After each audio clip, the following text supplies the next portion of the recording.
Mesdames, Messieurs, bonsoir. C'est un plaisir de vous retrouver sur cette édition régionale de l'Ortessiantin de Moïli. Voici les titres.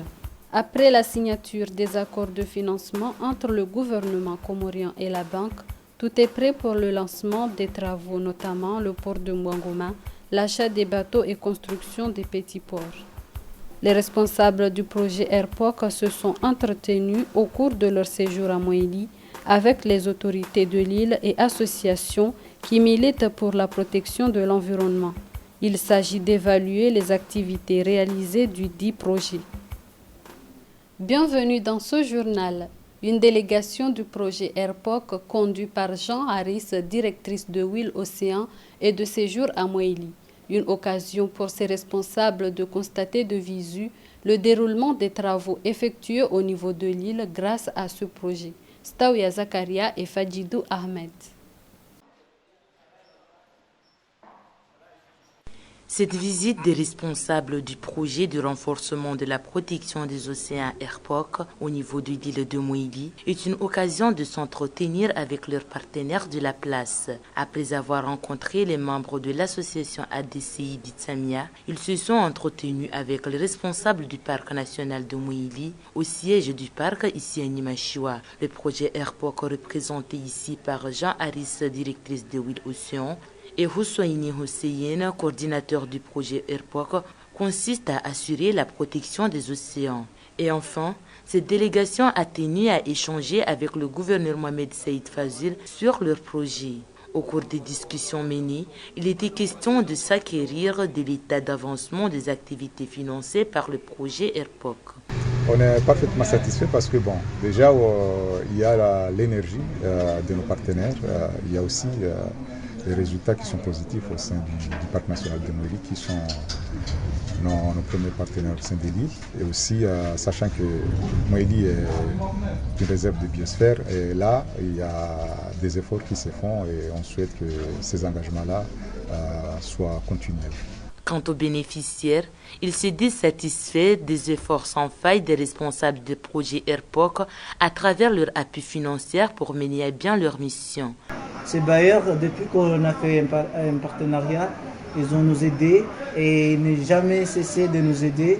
Et j'en suis certain que les données qu'ils ont prises, ils vont le faire. Nous, on l'avait montré qu'on a un projet financé par l'AFD qui se terminera bientôt vers fin 2023 et il y aura un petit vide financier de 2 à 3 mois. Donc du coup, on les souhaitait si jamais ils ont des propositions où ils peuvent nous appuyer, nous accompagner sur ce vide financier pour qu'on puisse continuer nos activités. Rappelons que développer le secteur touristique au niveau de l'île est l'une parmi les objectifs du gouvernement à travers leurs différents partenaires, d'où la mise en place des projets qui visent à protéger l'environnement marin et terrestre. Un atelier de sensibilisation axé sur la zone de libre-échange continentale a eu lieu à la salle multifonctionnelle de Fomboni, une initiative du gouvernement comorien en vue d'impliquer les opérateurs économiques ainsi que le secteur privé. Il s'agit de leur montrer l'avantage d'un tel accord pour les Comoriens dans son ensemble. Zoubeda Anjilan et Chan Mohamed Delamine pour plus de détails. Il est question au cours de cet atelier de sensibiliser la population sur la procédure engagée par le gouvernement comorien. Il s'agit en effet de l'intégration de l'Union des Comores dans la zone de libre-échange continentale. Le choix de toute personne présente est mûrement réfléchi, étant donné qu'elle constitue le secteur privé, mais aussi les opérateurs économiques de l'île. Un moment opportun pour montrer les avantages de cette initiative du gouvernement comorien. Nous sommes appelés, nous avons des droits et des obligations, et donc tout le monde doit être au courant par rapport donc à la mise en œuvre de cet accord qui est déjà qui est en cours. Donc cet accord, c'est un accord qui est signé depuis 2018. Tous les pays africains aujourd'hui ont déjà ratifié cet accord. L'Union des Comores n'a pas encore ratifié.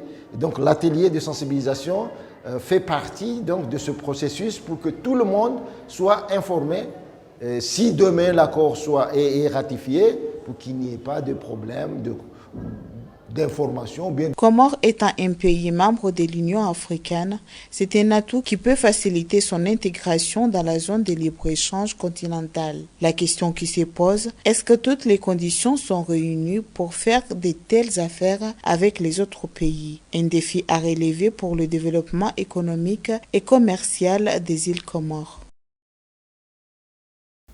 Dans le cadre du projet Connectivité Inter-Îles, plusieurs millions de dollars de la Banque mondiale sont prévus pour la construction des ports. Des travaux qui sont prévus débuter dès le premier trimestre de l'année 2023, notamment la construction du port de Mwangoma.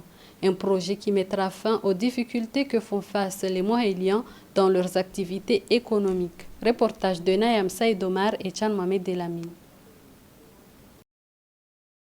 En effet, pour faciliter la libre circulation de biens et de personnes entre les îles Comores, 40 millions de dollars sont octroyés par la Banque mondiale pour atteindre cet objectif.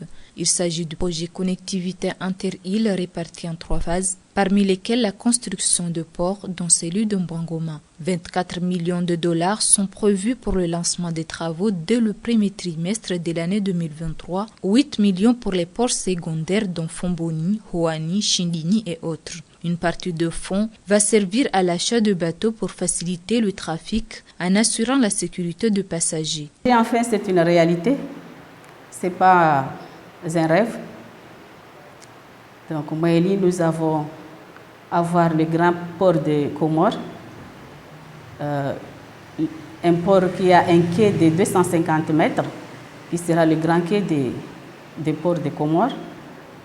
Donc, après ces projets-là, nous allons avoir aussi d'autres projets, comme la construction des petits ports, pour des Vassis, pour des Robeni, et aussi on va avoir des petits bateaux express qui vont faire la liaison entre Moélie, Anjouan et Grande Comore tous les jours pour avoir un voyage rassurant. Le port prévu être construit va répondre aux enjeux économiques et sociaux des Comoriens à travers sa capacité et durabilité portuaire. Rappelons que cet accès maritime a connu plusieurs difficultés depuis le passage du cyclone Kenneth en 2019. Une cérémonie de prestation de serment des juges consulaires à la Chambre de commerce de Moélie a eu lieu au palais de justice de Fomboni. Augmenter les acteurs qui militent pour faire respecter la loi cadre de la juridiction commerciale reste un atout majeur dans ce combat. Plus de précisions avec Soranti Bouramadi et Chan Mohamed Delamine. 5 juges consulaires, dont 3 titulaires et 2 suppléants de la Chambre de commerce, d'industrie et agriculture, viennent de prêter serment avant d'entamer leur mission. Ces derniers vont prendre en charge les litiges en matière de contentieux commerciaux, qu'il s'agisse des litiges entre 2 entreprises, commerçants, relatifs aux activités commerciales. Un juge consulaire n'est pas certes un juge professionnel, mais ils espèrent travailler avec la collaboration des magistrats de la place. Le travail que nous allons effectuer ici, au cours de notre mandat, sera considéré comme un travail sorti de la justice ici. Parce que nous avons une justice, nous allons travailler avec un magistrat, une madame qui sera notre présidente. Alors nous allons travailler avec elle en commun accord. Là, je dirais que nous avons un travail énorme et nous avons pris la responsabilité, nous avons prêté serment aujourd'hui et cela va tenir compte. Je remercie la Chambre de commerce et la justice de m'avoir confié ces tâches. De ce fait, je prie le bon Dieu que je vais exercer ma fonction sans partialité. La mise en place des juges consulaires à la Chambre de commerce de Moélie va faciliter à réduire les difficultés auxquelles rencontrent les entrepreneurs et les commerçants de la place. Une réunion de sensibilisation est organisée au courant de cette semaine à la salle multifonctionnelle de Fomboni. Elle vise à sensibiliser les personnes influentes de l'île sur la lutte contre l'insécurité alimentaire et malnutrition. Encore une fois, Soronti Bouramadi et Tchan Mohamed Delamine. Ce sont les agents de santé communautaire, les maires leaders, les préfets et autres qui sont conviés à cette réunion organisée par la santé reproduction maternelle, néonatale infantile et adolescent, CRMNIA, à travers la promotion de la santé. Cette dernière est financée par le projet Compass. L'initiative est de garantir une sécurité alimentaire aux enfants, au même titre qu'aux adolescents, en évitant les complications liées à la malnutrition. Raison pour laquelle ils ont jugé nécessaire de sensibiliser les personnes influentes pour qu'ils puissent à leur tour sensibiliser leurs amis et proches sur cette question. Le but de la réunion, c'était surtout les rappeler comment produire ces produits locaux, les aliments, en évitant les engrais chimiques, parce que nous savons tous le danger des engrais chimiques. Et en plus, comment les préparer à la maison. La manière de bien se nourrir, manger aisément, dignement ici, et surtout que nous sommes des personnes, population et nous sommes pauvres, donc il faut éviter les aliments importés et produire nos aliments locaux, vraiment locaux et bio. Lutter contre l'insécurité alimentaire et la malnutrition demeure l'une parmi les priorités des acteurs de la santé. Sur ce, il est donc favorable de suivre les consignes des médecins afin de garder une meilleure santé. Les 2 jeunes mohéliens qui ont participé à la 2e édition des Jeux des jeunes de la Commission de l'Océan Indien, CJSOI, à l'île Maurice, sont arrivés ce mercredi à l'aéroport de Bandar Salam. Une accueil chaleureuse leur a été réservée. Le thème retenu cette année, la résilience des jeunes face à la Covid-19. Reportage de Zaharia Madi Kassim et Bakar Kassim. Effectivement, après avoir participé durant une semaine aux Jeux des jeunes de l'Océan Indien, le 4 à 11 décembre, les 2 jeunes mohéliens sont accueillis en fanfare ici à Mohéli. Ces 2 jeunes âgés de 14 et 17 ans ont participé à la 12e édition des Jeux de l'Océan Indien, une manière de les encourager d'avoir répondu au mieux aux objectifs de leurs responsables. À Mohéli, ici, on avait retenu 2 jeunes qui allaient participer à ce que nous appelons Assemblée des jeunes, avec un thème bien précis, la résilience des jeunes face à la Covid-19. Ce thème a été débattu en Maurice, Madagascar, Seychelles ainsi que les Comores. Du coup, c'est dans ce domaine-là que les jeunes que vous voyez aujourd'hui ont participé à ce que nous appelons l'Assemblée des jeunes. Ces participants se sont montrés satisfaits de l'accueil chaleureux qui leur a été réservé par leur famille, les responsables de l'établissement ainsi que leurs proches. On avait un objectif à atteindre. Du coup, on est allé à Maurice, on a exposé notre thème devant des pays de l'océan Indien et eux aussi ils ont exposé. Du coup, maintenant on est revenu aujourd'hui et on est bien accueillis. Merci beaucoup. Environ 900 jeunes âgés de 14 à 17 ans de différentes délégations, notamment celles des Comores, Djibouti, Madagascar, Seychelles, Maurice, Réunion, ont participé à ces compétitions des Jeux des jeunes de l'Océan Indien dans plusieurs disciplines. Parmi ces Jeux, on peut citer un volet culturel avec un spectacle théâtral et musical. Une manière de promouvoir l'amitié et la fraternité entre les jeunes de l'Océan Indien à travers toutes sortes de jeux collectifs. Et pour finir cette édition à Mohéli, surtout dans le grand marché de la capitale mohélienne, les fruits sont en abondance malgré les prix qui ne sont pas à la portée de tous. Une situation qui n'arrange pas du tout les consommateurs, surtout en cette période où il est fortement recommandé de consommer des fruits. Staouya Zakaria et Fadjidou Ahmed.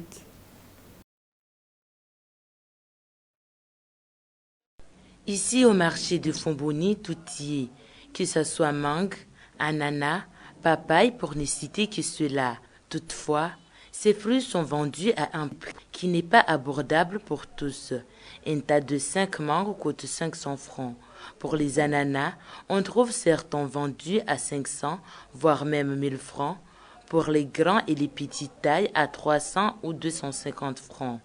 Cependant, 5 grenades équivaut à 250 francs, des prix jugés exorbitants vu qu'ils n'ont pas subi des frais douaniers pour être vendus cher.